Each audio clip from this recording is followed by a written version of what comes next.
Okay, so now on to the next Skip the Line reaction for this week, and this one's for Campbell Cravens. Thanks once again for requesting a Skip the Line. I know that you do it almost every week, and yeah, I really do appreciate that. I'm quite surprised it's not a Run the Jewels one this week, but something new, man. Aesop Rocky, I know Aesop Rocky with the little $ in it. I don't think he's the good one. I don't think you'd be requesting him to me. I'm not sure, actually. Maybe I'm being a bit too judgmental, but Aesop Rocky. This is Aesop Rocky, or maybe you pronounce it Aesop Rocky, I'm not sure. And it's called Rings. Now, you have left a message which says, gonna change it up this week from Run the Jewels. That's what I also thought, like, wow, no Run the Jewels this week. To my favorite other rapper right now. Not sure if you are familiar with Aesop Rocky. No, I'm not. I don't think we've ever reacted to this artist before. But he is one of the most fascinating artists out there. I don't want to spoil anything. I'm curious to see how you react to it. First, let's just say I hope you have your thinking cap on. It's one of those, hey? Okay. I think you'll get the most out of it if you turn on subtitles, but that's completely up to you. Cheers. Okay, so let's do that. Let's put on subtitles, because I do like to read stuff. And let's see what we got, man. You sounding my thinking cap on? Let's see what we got. I like those. Let's go.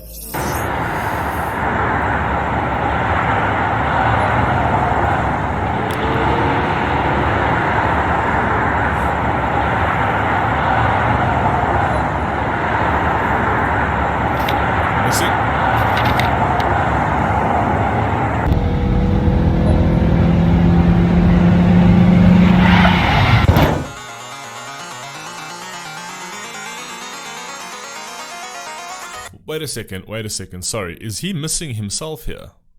It's like he's looking at a picture of himself and it says missing Aesop Rocky. It's actually a picture of himself.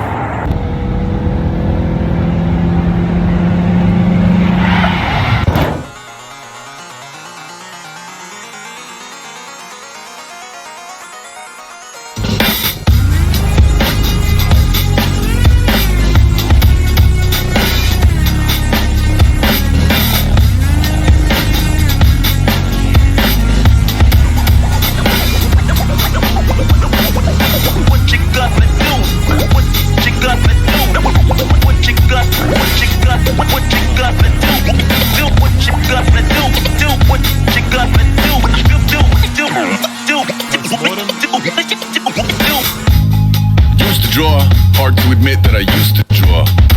Yo, that's fire. That's fire. But sick and weird, but also fire.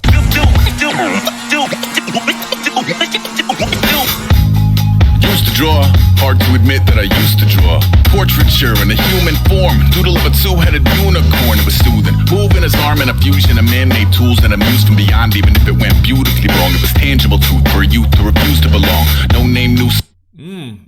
Wait, whoa, okay. It's one of those, right?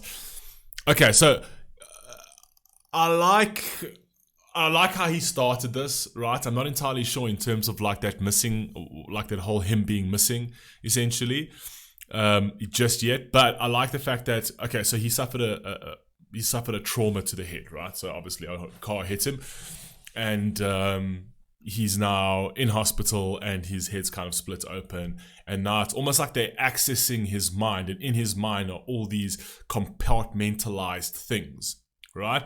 And in this state of, well, death, he's kind of like, almost as if he's like, if he's going to the light, he's starting to reflect on his life. Usually, like, you know, when you die, they say, like, you know, your life flashes you by.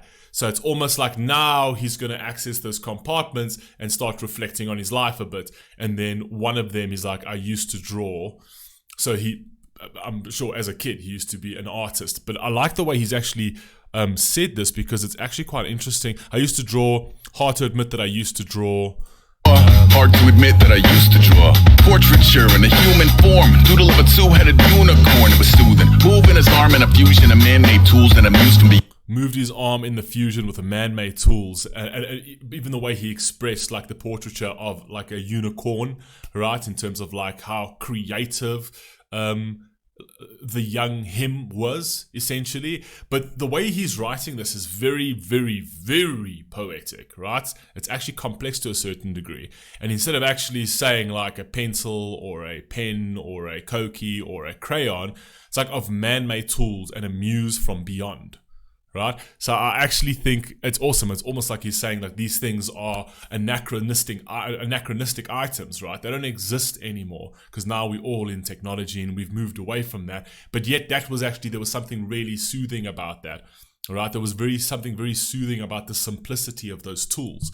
I like that. Carry on. Fusion of man-made tools and a muse from beyond. Even if it went beautifully wrong, it was tangible truth for a youth to refuse to belong. I love that. Made tools and a muse from beyond. Even if it went beautifully wrong, it was so even if it went beautifully wrong, it was tangible truth for the youth who refused to belong. That is fire.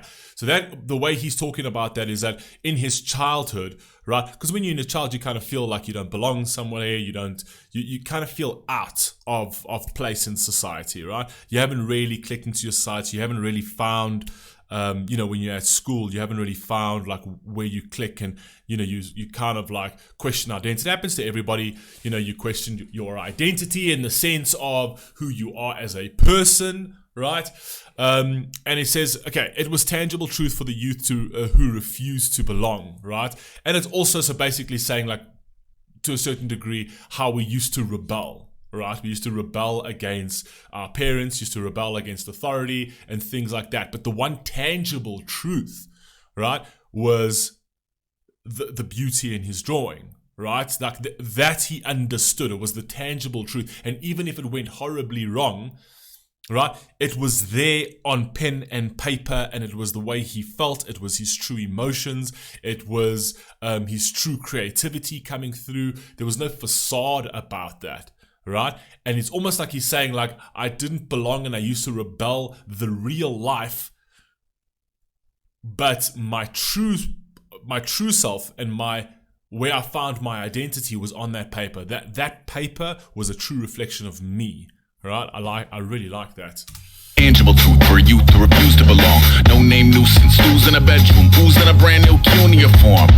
Barely commune with the horde, got a whole grayscale and see, he actually says it over there. So barely commune. So oozing a brand new cuneiform. Bedroom, who's in a brand new cuneiform. Barely commune with the horde. So he's basically saying it's like he's got no friends. I barely commune with the horde, like with the horde of people. Essentially, so I don't really have a clique. I don't really have a community that I feel I belong to. So I barely commune with them. Essentially, very cool. Barely commune with the horde. Got a whole grayscale ungluing his world. Might zone out. I like that. Sorry, I know this is going to be so irritating. I'm pausing a lot here, but I have to. Barely commune with the horde. Got a whole grayscale ungluing. Jeez, I don't even know what word that is. We'll have to research that. I got a whole grayscale ungluing his world. Okay, so I like the way where he's talking about the grayscale in terms of the black and white, right? The black and white of the drawing and the black and white of his world being a bit depressing. Right? Oh, grayscale ungluing his world. Might zone out to the yap of the magpie. Unseen hand dragging his graphite. I like the way he's phrasing these things. Might zone out to the might zone out to the yap of a magpie. So basically saying might, like a kid that would look out the window and zone out to, something mundane like a bird singing, right? To the yap of a magpie. Zone out to the yap of the magpie. Unseen hand dragging his graphite. Unseen hand dragging his graphite. So fire! Like he's not actually looking down. Like he's zoning out to the yap of a magpie while he's actually drawing with his graphite, meaning his pencil. Very cool. Like not actually saying that thing, but going around the bush to say it so that you can sort of piece this together, essentially, right? He wants you to actually draw these connections. He wants you to think about what he's writing over here. Right? So it's actually very cool. He wants you to read in between the lines. So he's not giving you definitive, simple terminology. Ungluing his world. Might zone out to the yap of the magpie. Unseen hand dragging his graphite. Cross contour, a little bit of backlight. Black ink after a Bristol to baptize. You can imagine a fire, man. Just the way he writes, man. I'm sorry. I know I'm pausing a ton here.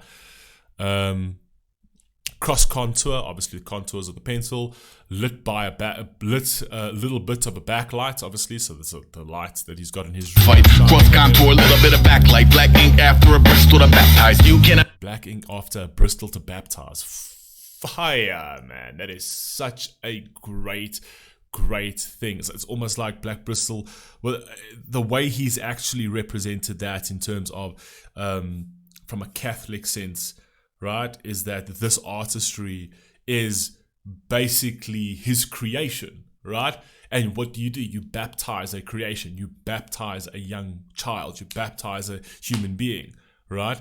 That comes from nothing. So when it's a baby, you baptize it. And this over here, in its infinite state, right? Those bristles baptize his creation. That's fire. That's very clever writing.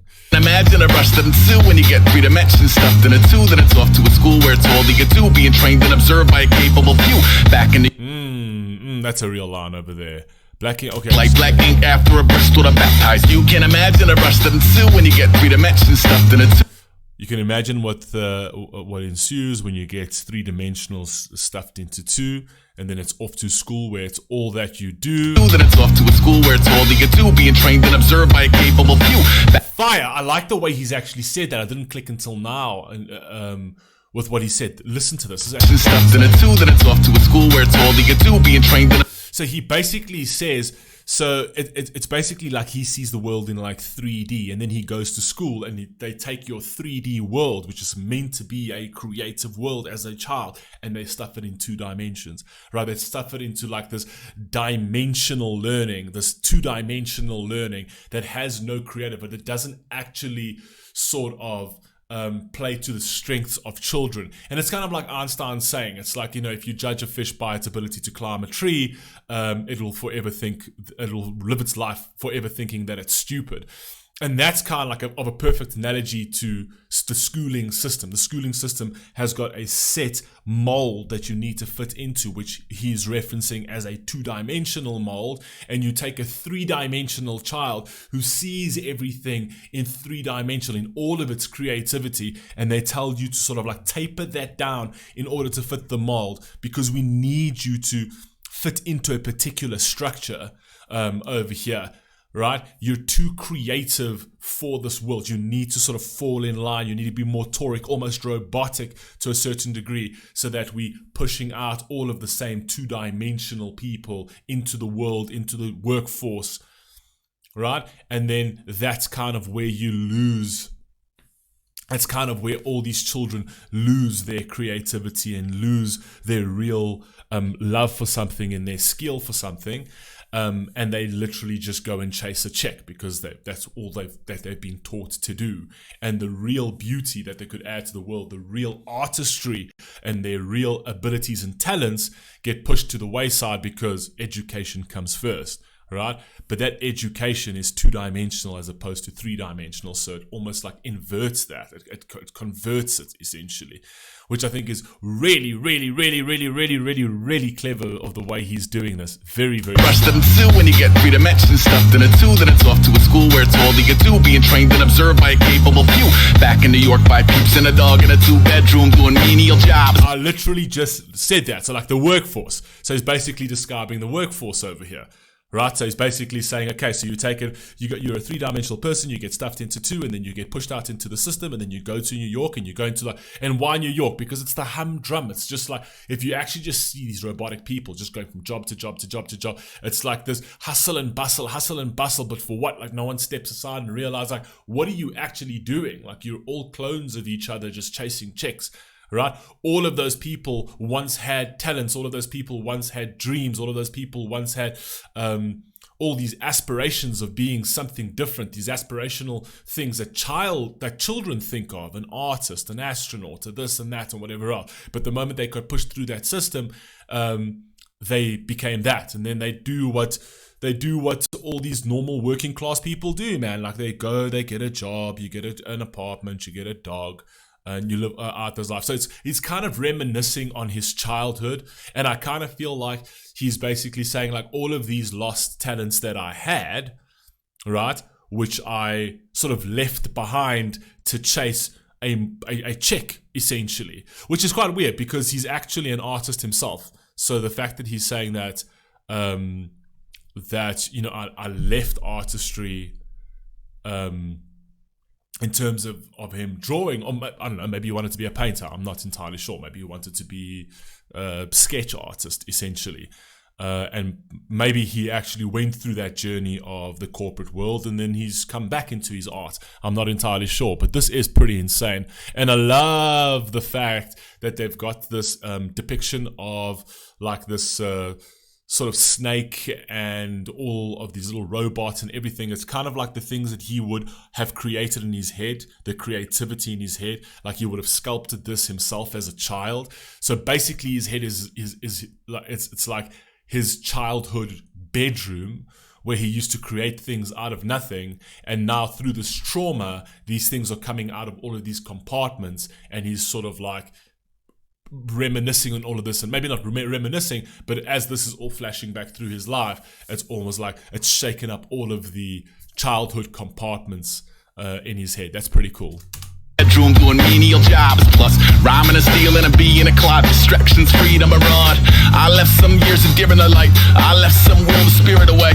I let my fears materialize. I let my skills deteriorate. Haunted by the thought of what I should have been. I see exactly what he's saying over here. I left my fears materialize and I left my skills. So obviously he played on his insecurities and he followed those insecurities to a dark place. And in doing that, he also let his skills deteriorate. Right? So, you have these fears as a child and you have these insecurities as a child that is very much brought on by societal norms and by society at large and by environmental pressures and things like that. And then he kind of like, I had all this pressure on me, and because I was so driven by fear, instead of walking the other way, I just walked with the crowds and where the crowds were going. And I never realized that if I had just faced those fears, I would have realized that I could have walked the other way and I could have, I could have become someone different. I could have created something beautiful of my creative life. Amazing. Continuing a mission that was rooted in a 20-year affinity and rickety condition with an ID crisis. Snap on the front. See, he actually mentions it here. I let my fears materialize. I let my skills deteriorate. Haunted by the thought of what I should have been. Continuing a mission that was rooted in a 20-year. So, haunted by the thought of what I should have been, a mission that was rooted in a 20-year affinity. That's fucking fire, the way he actually phrased that. So he's basically saying that thought never left him, right? And it was like an affinity thing. It was almost like that is all he ever thought. It was in this loop all of the time and for the 20 years of his existence. Right, that then culminated in like an identity crisis of like, who am I? Like, what am I doing essentially? Is this what I should be doing? And things like that. That's pretty cool. Affinity and rickety condition with an ID crisis. Snap on the front lawn, look up in the sky. It's shapes falling out of the fringe. All heart though we would have made cowardly kings. They will chop you down just to count your rings. Wait a second. Shapes falling out of the fringe, that's fire, alright? So it's almost like you've taken this all to the edge, essentially. And now that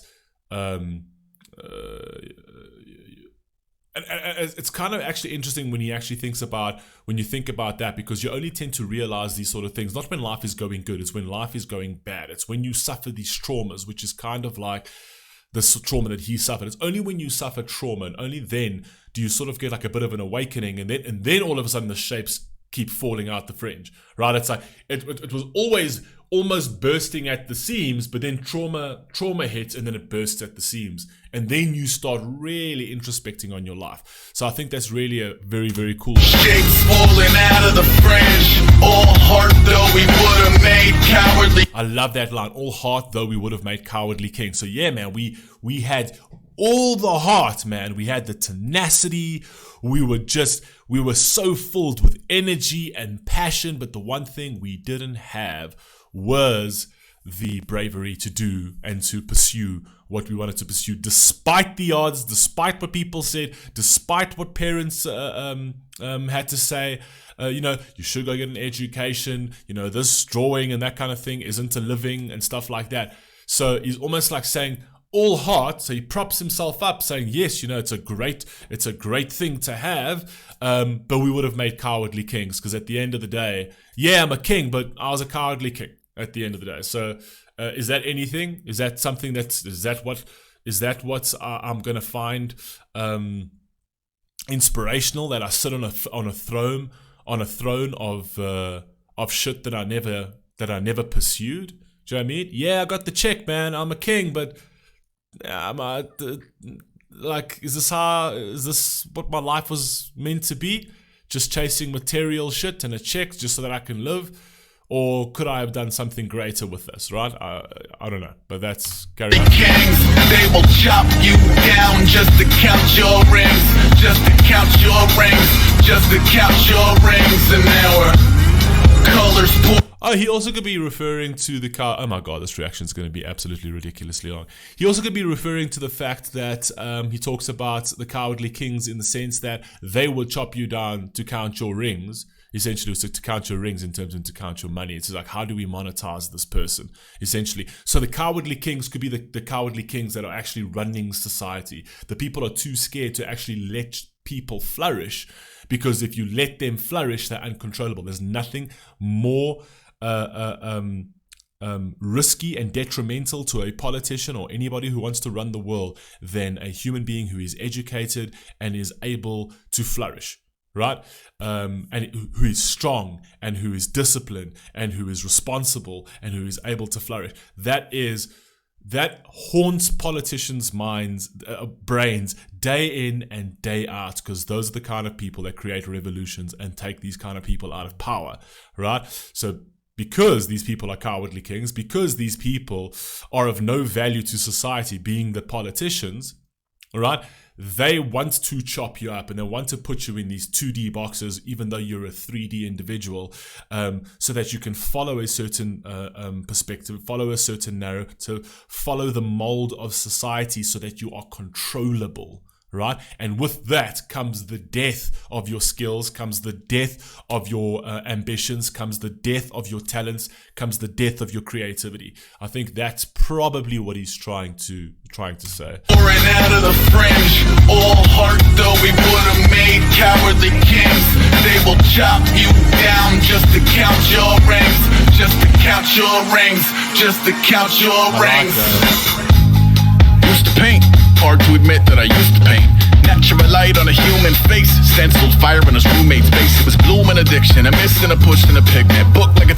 You see, the way he writes is absolutely brilliant. So obviously he's saying like how he used to paint, and he refers to the room and the natural light on a roommate's face, essentially, because obviously as an artist you would, if you're painting portraits, he's alluding to the fact that he was painting portraits over there. And he actually alluded to the fact that he was painting portraits while he was drawing portraits. So he's very much alluding to the fact that he loves portraits, and all of this sketches on all of these sort of cupboards in the video also alludes to that, essentially. So he goes from that. So of course, so here, this is what I actually want to say. So booked like a tattoo, pink pigskin look. And then, sorry, there was actually a line there that I thought was brilliant. Give me a second. Used to paint. Hard to admit that I used to paint. Natural light on a human face, stenciled fire in his roommate's face. It was bloom and addiction, a miss and a push and a... This over here, it was blooming addiction. So right, blooming is like almost like a flower, like in bloom. So even the way he described the time of year with the natural light in the person's face, and then it was blooming, right? We're in bloom, but then blooming in terms of like a young bloomer, like a child who's blooming. It was a blooming addiction, a miss in the pushing of pigment, right? Which I think is fire. Pigment meaning paint, so pushing pigment. So he's not saying in terms of brush or stroking the brush or nothing. It's like pushing the pigment. I think is such a great creative way of actually writing this, which is brilliant. Pigment, book like a tattooed pigskin look. Pinhead kids in a minute. Drank Kool-Aid from a tube of acrylic, and I grew up in a linseed oil. Drank Kool-Aid from a tube of acrylic. Obviously, the tube of acrylic, which is the paint, acrylic paint. He drank Kool-Aid from there, so obviously he's reminiscing. This is all very nostalgic. So this is all just a nostalgic piece about his childhood, which I think is absolutely brilliant. I literally love the way he writes over here, and this is obviously a first-time reaction, so I'm struggling a little bit to sort of sort of like package my thoughts somewhat, I wouldn't say coherently, I don't think I'm being incoherent, but somewhat cohesively. Because I probably have to go through the song one or two more times to sort of really get my thoughts around this. I'm like trying to piece it together as we're going, and I've got so many things running through my mind, so I apologize that it's very like sort of disjointed. Joy to the poison, voice to the resin, capture a map of a gesture, back up, add a little accurate fat to the figure, redo that, move that inward, zinc white lightning shoots from his finger. I like where he actually said that, back up a little accurate fat to the figure. It's absolutely incredible the way he actually does it. So you start with a sketch, and then afterwards, like, you make it realistic. Like, it's almost like his artistry doesn't lie. It's like, yes, I'll start with the sketch, but then I'm going to add an accurate fact to the thing. As like the reality, I sketched out reality, right? There was no narrative being played over here, right? What I saw is what I drew, which I think is fucking awesome. Little accurate fat to the figure, redo that, move that inward, zinc white lightning shoots from his fingers, studio strewn with illusion and tinctures, stay tuned for the spooky adventures, you can imagine the stars that align when a forearm starts foreshortening right. Beautiful. I love the way he wrote. Tuned for the spooky adventures, you can imagine the stars that align when a forearm. So you can't imagine the stars that align when a forearm starts to foreshortening right.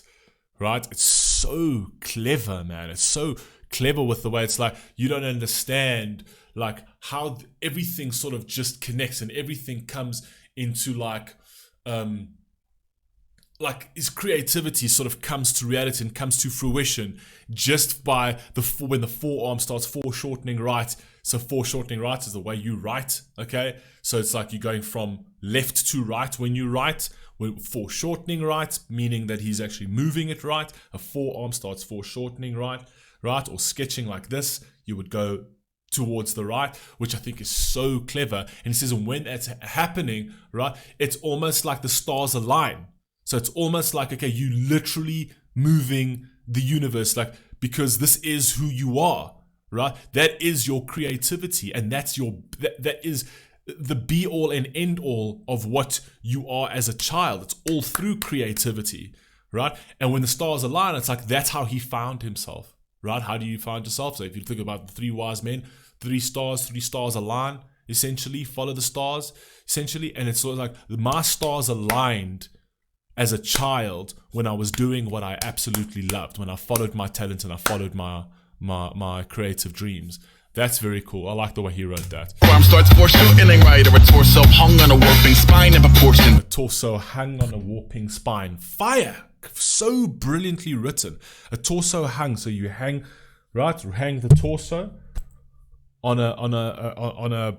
What did he say about the spine? Stars that align when a forearm starts foreshortening right, or a torso hung on a. Yeah, a torso hung on a warping spine. So when your spine warps because you're drawing like this, right? Like I do all the time because I've got such bad posture. A torso hung on a warping spine because the spine's warping and the torso's hung over the painting or over his drawing. Warping spine in proportion reads as warm and alive. Routine day with a dirt cheap brush, then a week goes by and it goes untouched. Then 2, then 3, then a month, and the rest of your life to beat yourself up. You see, so that's what he's basically saying. So like a day goes by, he drops that. Then a day goes by, then 2, then 3, then 2 weeks, then 3 weeks, then months, then years, then the rest of your life, and then you beat yourself up, realizing that you've just left this behind. Like you're not doing this anymore. It's something you really loved, something that really centered you and grounded you and neutralized you. You gave that up to chase something that is somewhat mundane in the grand scheme of things of your life, right? I left some seasons eager to fall. I left some work to bury your life. I let my means of being dissolved. I let my person curl up and die, eating up his inner. I left my person curl up and die. Bury your life. I let my means of being dissolved. I let my person curl up and die. I left who I really was curl up and die. Right. Person curl up and die, eating up his innards, and unfeasible anxiety is brutally committed to relinquishing his privacy alive. What did he say there? My person curl up and die, eating up his innards. Okay, so obviously eating himself up. Okay, an unfeasible anxiety. His innards and unfeasible anxiety is brutally committed into relinquishing his privacy. Fire! I love the fact that he's actually talking about privacy, because it is such a massive thing at the moment. So it's almost like I was happy. I was happy when I was in my own space, doing what I loved. I was in this private space being creative. Now this world is all filled with distractions, and all I've done, right, through my anxiety and through all of the, because this has like been sitting on me and then chasing this sort of clonish idea of the world, right? All I've done is relinquish, specifically with social media, if you think about social media and that kind of thing, brutally committed to relinquish his privacy. So basically it's like I went and I put myself out there, right? I literally put myself on all the social media, compare myself to others. Others can now see me for who I am and things like that, where it's like the happiest I ever was just when I was in my own private space, completely detached from the modern world and all of its technology and everything, and I was creating real art. Because everything, by relinquishing all of this privacy, there's literally nothing for me to say. It's like I've relinquished my privacy, but to what end? Right? There was nothing beneficial to it. Right? It's all just noise out there. I think it's awesome. To relinquishing his privacy, aligning with the trials of the anti-Midas. Snap on the back lawn, look up in the sky, it's shapes falling out of the fringe. All heart though we would've made cowardly kings. They will chop you down just to count your rings. Just to count your rings. Just to count. Ah shit, I just got the fucking missing thing. I just got the fucking missing thing, right? So he picked up the actual piece of paper that says missing. He's missing in his own life. He himself, his true self, his true artistic self is missing in his own life, because he lost that years ago when he was a child, right? And the only reason that he's actually speaking about it now, or seeing it now, or actually introspecting on it now, is due to trauma, due to a hardship in his life, essentially.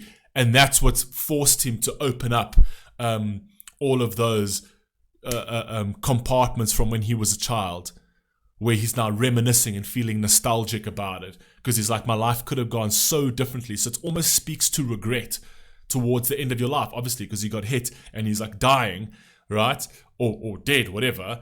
But it's like, it speaks to the regrets of his life, of why he didn't pursue the things he really loved. So he was missing in his own life. There was actually a flyer. That flyer was his own, almost to a certain degree as like a cry for help, right? As if like he had wished somebody had seen that flyer and would have found him earlier, and maybe he wouldn't have wasted his life, right, doing shit that he never really meant anything to him. Fire, man. I only fucking saw that now, man. Come on. Your rings an hour, colors pouring out of the fringe. All heart though we would've made cowardly kings. They will chop you down just to count your rings. Just to count your rings. Just to count your rings. Fire. Oh, what a brilliant representation there. Oh my god. If that's not you down just to count your rings. Just to count your rings. Just to count your rings. So over here, right, so obviously that the surgeons are actually working on his mind, and they're like, okay, what's the problem over here? Oh wait, the problem over here is that this childhood memory, this childhood idea of actually maybe going and chasing my dream again is coming up again. And the doctor, sort of resembling society and the actual system, it says, no, whoa, we got to take this out of his head. We got to take that little figurine that he once made as a child that was compartmentalized in his brain. We need to take that out, and that's the problem. That's what we need to take out. That is the intruder. That's the parasite that's living in his head. And we need to take that out so we can fit him back into this 2D world, because he's starting to have 3D visions again, and that's becoming a problem. So let's take out that parasite, and then all will be okay again. Love that. Love that.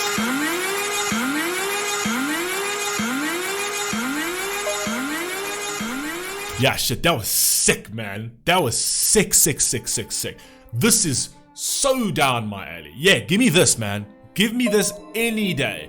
I will gladly break this shit down twice, 3 and 4 times over, right? This is my first time reacting to it. I was all over the place with this. I was trying to sort of piece it together as I was going along, and I waffled on a couple of things, and I apologize that I'm sure that got annoying at times. But if I had to react to this a second time, right, after like watching this 1 or 2 more times, I would really be able to put a concise thought process around this, and sort of elaborate further on the whole idea of sort of like your youth and losing your youth, to the system. Brilliant. I loved this. I loved this. It's one of my favorite reactions I have done so far. One of my favorite reactions I've done so far. I love shit like this that literally makes you think. And the lyrics were incredible. It's 35 minutes. Oh my God, let me get off. I love you all. Please stay safe, please stay healthy. I'll catch you in the next one. Peace.